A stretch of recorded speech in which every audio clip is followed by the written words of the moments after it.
8 Januari 2026 gue akhirnya tinggal di Jogja sambil kuliah. Jadi ceritanya ini tuh tahun ke-4 gue di Jogja, which is semester 7, yang sebenarnya sekarang lagi masuk semester 8. Ambil prodi filsafat, sebenarnya akhir dan filsafat, tapi seperti anak AFI pada umumnya di UIN, pasti kalau ditanya ambil prodi apa, filsafat, biar keren aja, padahal aslinya akhir dan filsafat Islam. Dan gue emang dari dulu pengen banget tinggal di Jogja. Alasannya adalah, jadi ceritanya bokap gue itu orang Kepulauan Seribu, Pulau Tidung, Kepulauan Seribu, Jakarta. Nyokap itu orang Lamongan, Jawa Timur, Babat, Lamongan. Keduanya kuliah di UIN di Jogja. Akhirnya bertemu lah. Bapak gue ambil prodi AF, Akidah Filsafat. Mak gue ambil tafsir hadis. Bertemulah mereka di fakultas Jatuh Cinta di Jogja. Akhirnya menikah. Dan ya seperti juga katanya Kunto Aji dan Pak Ridwan, yang pernah kuliah, pernah sekolah, atau pernah apapun itu menetap lama di Jogja pasti akan kangen, pasti akan selalu kembali ke sana sih. Jangan itu kan buat orang yang pernah hidup di Jogja ya. Buat orang yang cuma sesekali ke Jogja aja beda. Apa ya, seperti segala sesuatunya tuh dirasa-rasa dan dilebih-lebihkan gitu ya. Akunya ya di Jogja itu ada apa ya, ada magicnya, ada magis gitu, ada suasana magis yang mungkin orang membuat orang pengen balik. Itu buat orang yang nggak pernah tinggal gitu. Apalagi kita pernah tinggal di Jogja, kita punya kenangan, punya macam. Kadang-kadang papa sekarang lihat daerah tempat apa dulu papa sering jalan, papa sering datengin gitu.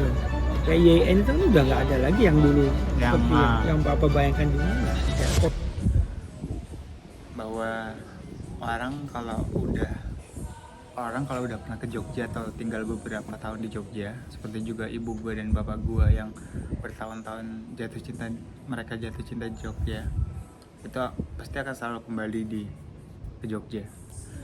Jadi dari kecil abang gue sering ke Jogja, karena tadi bokap dan nyokap alumni Jogja, tinggal lama di Jogja, jadi mereka selalu merasa ada panggilan untuk ke Jogja dan sering lah main ke Jogja.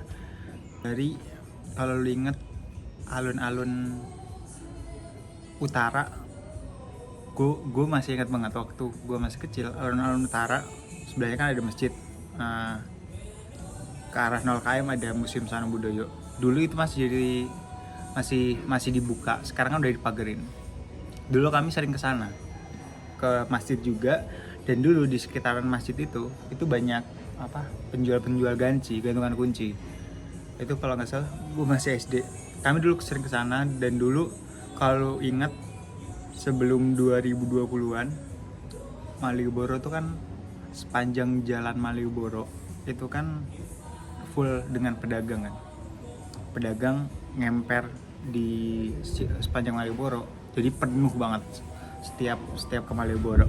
Kalau sekarang kan udah diregulasi, jadi jalan Malioboro tuh enak lah untuk jalan. Kalau dulu sumpek banget. Kalau sekarang ada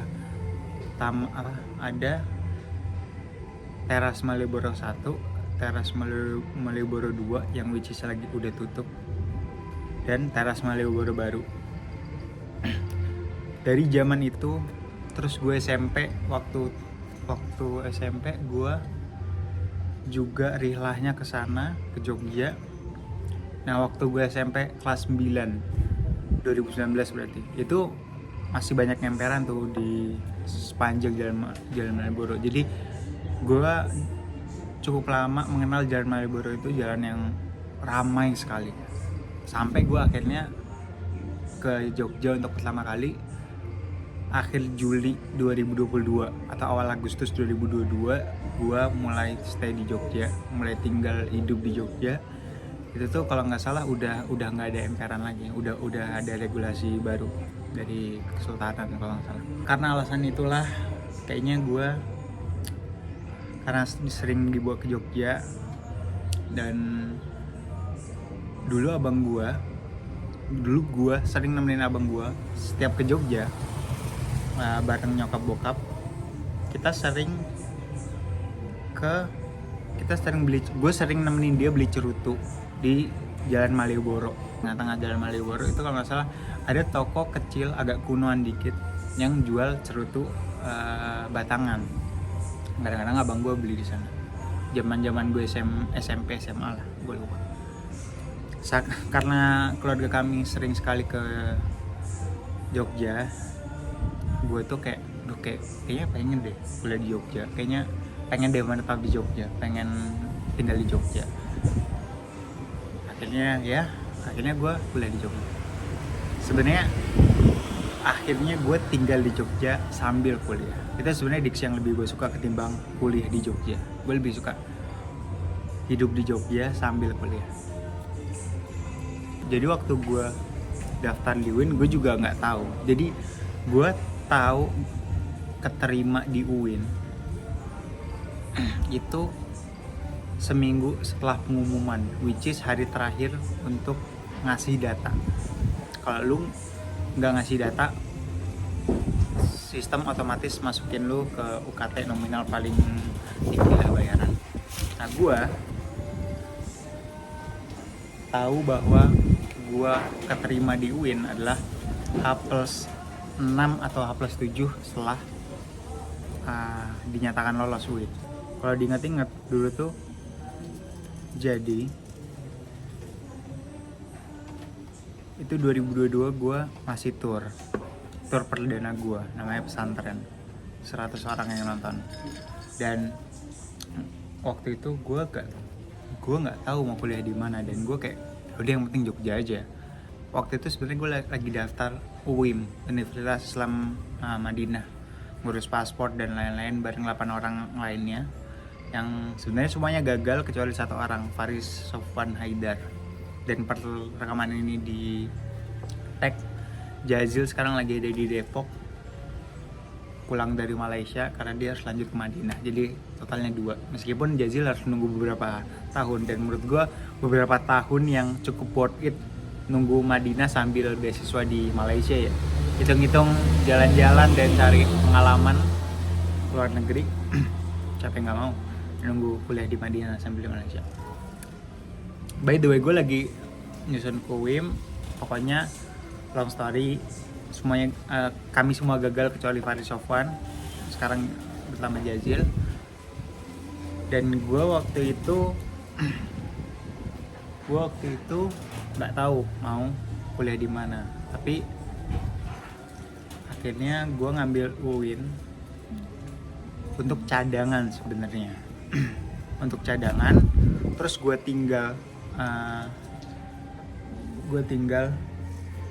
pendaftarannya karena gue sibuk ngurusin tour gue. Dan waktu itu banyak project gue waktu SMA, project sebelum wisuda dan after wisuda itu masih banyak project.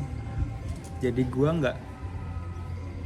nggak cukup untuk ngurus pendaftaran UIN karena gue masuk UIN jalur prestasi, which is gue ngasih dokumen, ngasih sertifikat prestasi. Terus kalau nggak salah ujian prestasinya itu cuma sehari, kayak legalisasi dokumen doang.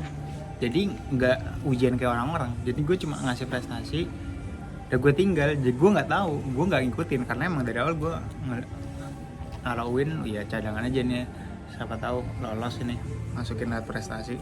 Akhirnya lolos. Belakangan setelah masuk kami baru tahu ternyata di jurusan filsafat cuma ada 2 orang yang lolos dari jalur prestasi, gue sama Ridho Alfiansyah, sahib gue.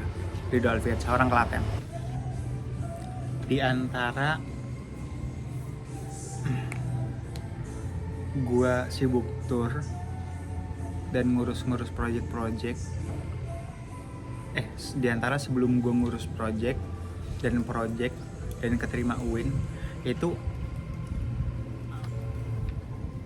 ada kejadian yang akhirnya gue masukin ke ke format cerita yang gue ceritain harusnya di show ketiga gue, tapi akhirnya gue taruh kemarin waktu gue diundang buat special speaker di tahun 2025. Judul beatnya adalah semua orang tahu gue nuklir UGM.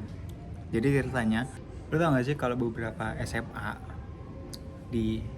juga SMA gue itu melakukan pendataan bagi mahasiswa kelas 12, mahasiswa akhir, untuk naruh kampus impiannya dia tuh apa, sehingga sekolah menaruh bimbing di temboknya banner daftar kampus impian anak kelas 12 gitu. Nah, sekolah gue juga ngelakuin. Ceritanya gue nggak datang di hari pendataan itu bersama gue berdua teman gue, nggak datang di hari pendataan. Kami berdua hadir di hari selanjutnya. Kondisi semua teman-teman gue satu angkatan 32 orang, cuma kami berdua yang belum didata. Jadi waktu ditanya sama guru waktu itu Pak Andi, nanya, "Terus kamu mau kuliah di mana? Ini teman-teman udah didata semua." Terus kami pikir, ya itu kan ya setiap sekolah, apalagi kami angkatan 1, kayaknya ya udah itu emang buat mading aja, buat banner di depan kelas biar memotivasi lah niatnya. Gua pada waktu itu gak tahu mau kuliah di mana. Yang gua tahu adalah gua pengen banget tinggal di Jogja, cuma itu doang. Tapi gua gak tahu mau kuliah di UGM kah, di pokoknya di universitas di Jogja lah, di UM ya lah. Yang gue tahu gue cuma mau tinggal di Jogja, cuma itu doang. Saya nggak tahu mau kuliah di mana Pak, tapi saya pengen kuliah di Jogja. Sebagai guru yang optimis terhadap potensi siswanya, UGM ya, karena bagi dia kan UGM bagusnya. UGM ya, apa aja deh Pak, saya yang penting di Jogja. Yaudah saya tulis UGM ya, UGM. Jurusan, kamu tertarik jurusan apa? Gue nggak tahu gue mau ngambil jurusan apa. Kami berpikir pendataan itu nggak cukup penting untuk memotivasi kami, Jadi gue bingung UGM apa. Gue nanya ke teman samping kanan kiri gue, kira-kira jurusan yang bagus apa? Nuklir. Akhirnya, Pak saya pengen teknik nuklir. Akhirnya ditulis Muatas Abrar Teknik Nuklir UGM. Berselang 3 hari, itu Sabtu Minggu, ternyata ada pertemuan wali murid kelas 12. Semacam konferensi kecil. Dan gue baru tahu kalau pendataan kampus impian itu juga diumumkan di sana. Yang berarti sekarang nggak cuma teman sekelas gue tahu gue UGM nuklir, tapi seluruh orang tua temen gue tahu gue mau ngambil UGM nuklir. Dan beberapa setelahnya gue baru tahu kalau itu ternyata dipajang, yang artinya sepondok tahu gue bakal ngambil UGM nuklir. Dan gue nggak pernah benar-benar ambil UGM. Terus gue ketemu bokap setelah pertemuan itu, terus dia nanya, "Kamu beneran ngambil UGM nuklir?" Gue jawabnya, "Ya enggak lah kok papa tahu?" Bukan papa doang yang tahu, semua anak di sana, semua wali murid, teman-temanmu juga tahu kamu UGM nuklir. Waduh anjir, gue kira cuma pendataan biasa. Enggak Pak, itu bohongan doang, santai aja. Atau bapak gue bingung, ini orang tiba-tiba ngambil nuklir ngapain. Pokoknya setelah akhirnya gue terlambat tahu bahwa gue keterima UIN, gue langsung ngurus berkas-berkas apa yang dibutuhin. Gue ngurus ke Jogja. Nah, gue nggak sempat ngurus banyak hal untuk ke Jogja, kayak nyiapin tinggal, kos, barang-barang apa yang harus disiapin. Gue tuh cukup terlambat karena gue tahu infonya juga terlambat. Dan karena gue emang niatnya tinggal di Jogja sambil kuliah. Jadi selama 3 tahun setengah ini gue tuh bisa dibilang nomaden, orang yang berpindah-pindah tempat tinggal. Belakangan gue sadar kayaknya gue emang pengen ngerasain aja tinggal di Jogja Utara gimana, tinggal di Jogja Selatan gimana, tinggal di Jogja Timur gimana. Waktu awal pertama kali di Jogja, Agustus 2022, itu gue tinggal di pondok pesantren Asyatibi Komplek T Kerapiak 3 bulan. Jadi gue di daerah alun-alun selatan, alun-alun kidul, alun-alun selatan sih, alun-alun kidul, sekitar 1 kilo lah, 1 kilo 2 kilo ke selatan dari alun-alun kidul. Gue tinggal di sana 3 bulan, kemudian pindah ke daerah Papringan, tinggal di masjid. Gara-gara dapat info dari Abdul Malik Lubis, teman gue. Di Papringan tinggal 1 tahunan, terus gue pindah lagi ke depan UKDW, Universitas Kristen Duta Wacana, lupa gue. Itu di sekitaran Kota Baru. Habis dari Kota Baru, gue pindah lagi ke daerah itu di Kotbar kalau nggak salah 3-4 bulan. Terus gue pindah lagi ke Sorowajan, daerah Gowok 3 bulan. Terus pindah ke daerah Giwangan. Oh itu seru banget di sana. Tempat tinggal yang menarik untuk tinggal di Giwangan, karena ini bukan Giwangan yang ini ya, ini Giwangan luar Ringerut. Jadi gue buka kamar itu langsung sawah, persawahan lah. Itu enak untuk tinggal di sana. Sawah, gue ada masanya di sana gue tiap hari jogging dan lari pagi coba. Karena emang hawanya enak banget. Dan di deket sana ada lapangan cukup besar yang tiap sore ada yang main bola. Jadi gue kadang-kadang kesana. Di sana beberapa 4 bulan 5 bulan gue pindah lagi ke Amplas, Ambarukmo Plaza, sekitar depannya Ambarukmo Plaza lebih tepatnya, sekitar 1 tahun. Terus akhirnya KKN gue tinggal di Gunung Kidul selama 45 hari. Gunung Kidul yang nggak terlalu jauh ya, Gunung Kidul yang masih agak kota, tapi dekat sama pantai. Pantai itu ya 10 menitan lah ke pantai selatan. Dan selama KKN juga menyenangkan sih, tinggal di Gunung Kidul, meskipun akses kemana-mana agak sulit ya ketimbang di kota. Terus habis balik ke KKN, gue pindah kos. Sekarang gue di Maguwo, Jogja Utara. Dari Maguwo, nah gue sering ke atas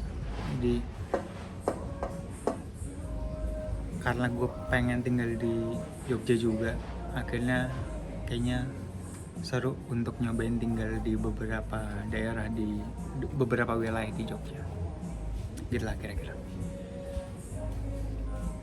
Begitulah. Akhirnya ini tahun ke-4 gua. Dan niatnya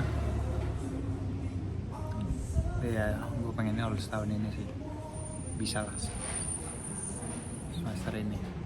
Dan gue akan meninggalkan kota ini dalam beberapa bulan. Dan juga seperti kata Kota Haji dan Pak Ridwan, kan selalu ada alasan untuk balik ke Jogja lagi.